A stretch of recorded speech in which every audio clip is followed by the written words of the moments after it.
This is FilmSnobbery.com's Nic Baisley here at the Orlando Film Festival, and tonight I am here with... Hi, my name is Matt Mamula. I'm Jason Kovacsev. And you guys are the co-directors of what flick?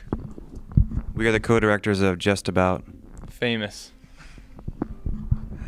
Now, you guys actually have gotten a lot of good, love in here at the Orlando Film Festival. You guys actually, it's a movie about celebrity impersonators, and you guys brought a few with you. Why don't you tell us a little bit about the movie, and also a little bit about who you brought with you, how you were marketing the movie here amongst the festival. Well, it's a film about famous people, almost. We brought that didn't go over too well.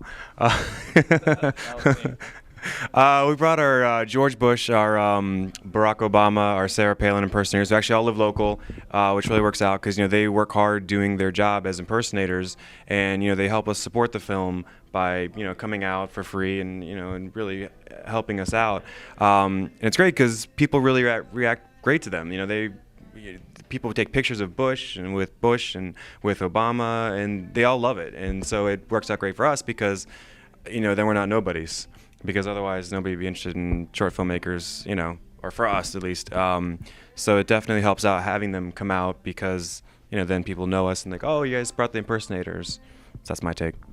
Yeah, and the film actually is about just kind of what their life is like, looking like celebrities, and kind of like the ins and outs of how they prepare and what it's just like to walk around in the shoes of somebody that gets recognized all the time. So it's just kind of a tongue-in-cheek look at that lifestyle. So and when they come here, they do a great job. They're professional. They play up to the cameras. They play up to the people here. And like Matt said, we wouldn't get a lot of recognition without doing something like that, a stunt like that. And it's worked out well at all the festivals that we've been to, and including this one. So it's been a good job.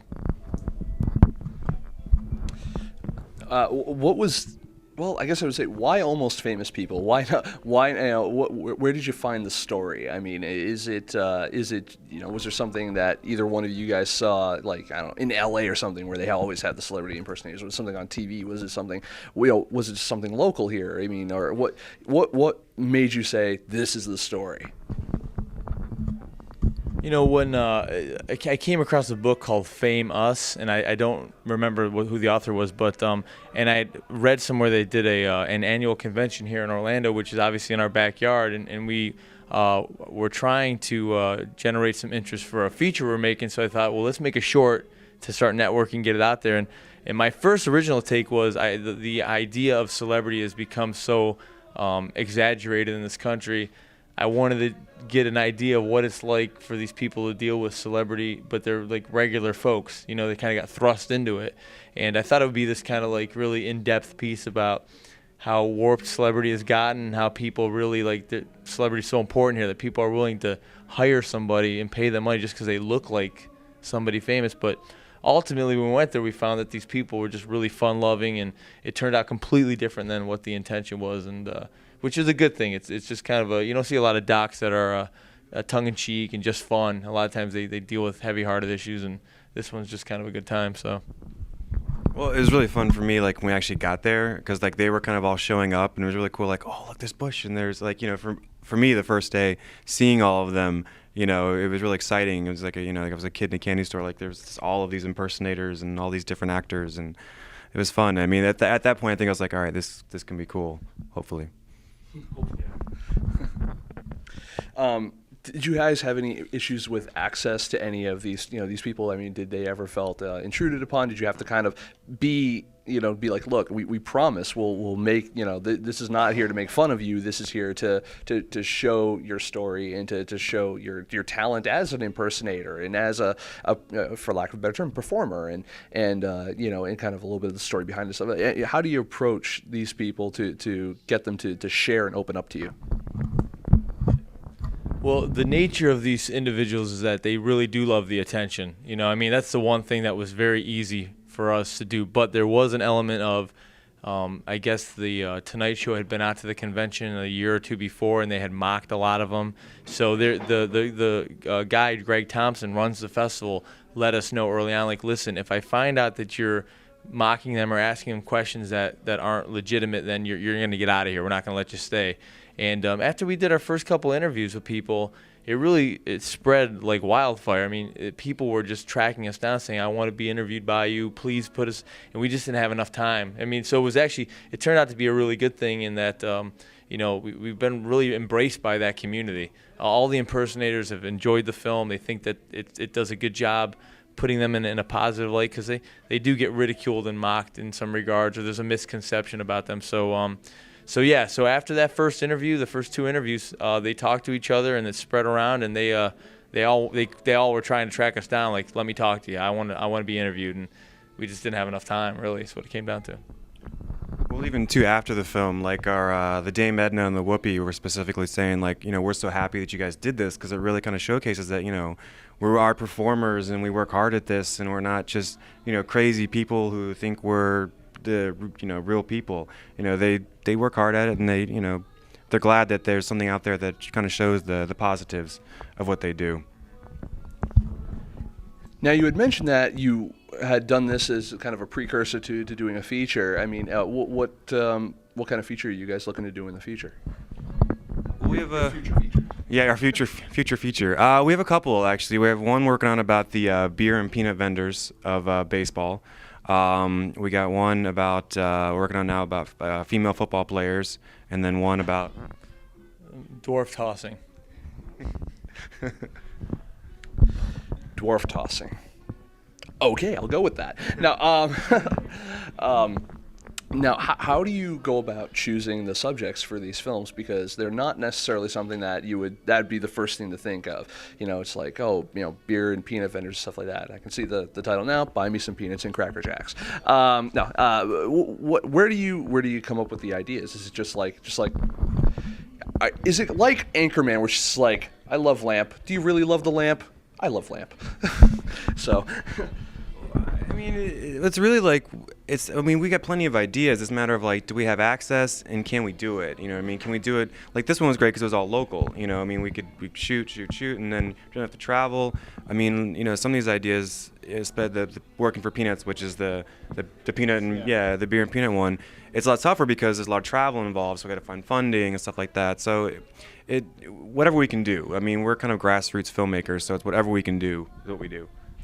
Well, we have two other people in our company, Jared Hess and John Shorb, and then when we talk about ideas, we usually have a committee of, okay, what's the ones that we think are the strongest, or we have kind of a step process on how we want to approach getting a feature made, and ultimately we kind of make a decision. We agree, and majority rules in our company, and that's how we do it. So that's kind of the idea. We're very democratic.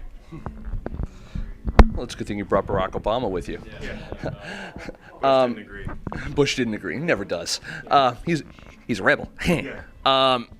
Do you guys? You're here at the film festival tonight, and you've been kind of all around and everything. What are some of the biggest lessons you guys take from being at film festivals with your movies? Is there anything you take with you to the next festival? Is there anything that you use to help make your future films? Well, for me, one of the best things about being at festivals is meeting all the people. That's really what it's all about, is talking to these, the filmmakers and the experts like you, and, learning.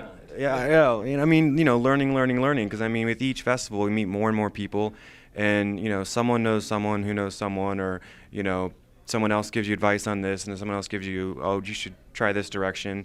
And I think after, we've been in 11 festivals, it's like we've learned a lot, each time we go around. And even just like in terms of like, this filmmaker was doing this while submitting, or this filmmaker was doing this, at the film festival, or, we should try this next time. So we're kind of trying to refine it each time we go along. Yeah, and I think Matt made a good point about the contacts you make at these things. He does a great job networking with people, and even using social networking sites to gain more interest. And by the time we go to a new festival, he knows a few people through the social networking sites, so it's very easy to approach them, and they're more willing to take our emails now as before, where they'd be like, we don't know who you are. So it's with contacts are the key thing with going to these festivals, and also getting some feedback on your film too. It's good. Yeah, actually, I have to thank Facebook too for all the help and networking. This works sometimes. Thank you, Facebook. No, I'm a big fan. That's honestly like Twitter, Facebook. Even for us, it's like 50 to 60% of our overall marketing. The best part is it's free, and because you're able to reach people in so many different places.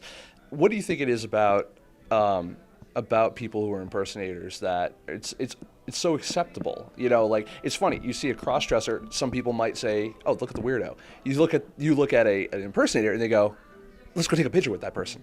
Why is there no there really doesn't seem to be much of a stigma attached to it from maybe my perspective. Maybe you being closer to it might see something different. Well, I mean, the people love it. I mean, and I think the impersonators mentioned it best, saying that, or maybe the producer of the convention, somebody mentioned that this is the closest people ever get possibly to George Bush or Barack Obama or Robert De Niro or anybody. I mean, and they know that it's not the real person, but they don't really care. It's like it's the closest they'll ever get, and they can take a picture, go to their friend's house, say, "Look, I got a picture with Barack Obama," and the person might be fooled for 5 seconds, so they might not, but it's the closest they'll ever get. Yeah, I mean, I would say too that like the impersonators that we've met throughout this journey, I mean, all of them thoroughly enjoy it. And like, it's not like when you try to meet a celebrity, a lot of times they're very standoffish. They don't want you to take a picture with them. They don't want to sign an autograph. These people love getting this attention. So I think it's kind of infectious. People really get excited to see them. They look like them, and then they're excited back. So it's kind of like a very cool back and forth between the people and the impersonators. Yeah, and also like people will run across the street to come find them. Yeah. Well, I want to thank you guys for taking a couple minutes to sit down with us, and also to thank you for making movies. Thank you. And thank you for attending the Orlando Film Festival, and it's been great meeting you guys, and I wish you continued success on the rest of your festival run and with your future feature. Future feature. Thank you. Thank you very much. Thank you. Thank you very much. Did you have one more thing? I just want to say we really appreciate getting the local support here in Orlando. I mean, we're Orlando filmmakers, and they've done a great job with this venue, and it's really been a good. Yeah, we really appreciate it. Yeah, it's been a great experience. It's been nice I to show it at appreciate home. talking to you. Thanks, man. Thank you. No problem. The only thing is, you've been talking to a Nic Baisley impersonator this whole time. No. Thanks, guys. Okay, thank you. Thank you very much.